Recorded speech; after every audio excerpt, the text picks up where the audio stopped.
Welcome to Penrose Learning, where we make understanding easy. You start by powering off the Studio 3s and removing any cables. This prevents shorting and keeps hinges safe.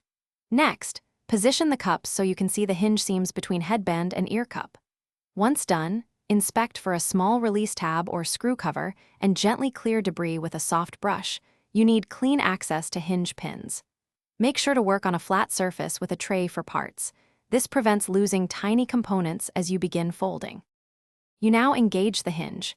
Press the release tab or slightly loosen the captive screw while supporting the cup to avoid stress. Slowly pivot the ear cup toward the headband, keeping force even so internal gears align. If you feel resistance, stop and recheck for obstructions. Forcing can strip plastic or bend pins.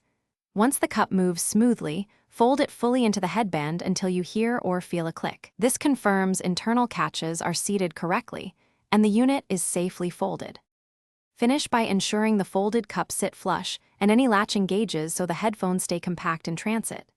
You should test opening and closing a few times to confirm smooth operation. This checks alignment and that no wires are pinched. If folding is stiff or misaligned, realign pins and reseat screws.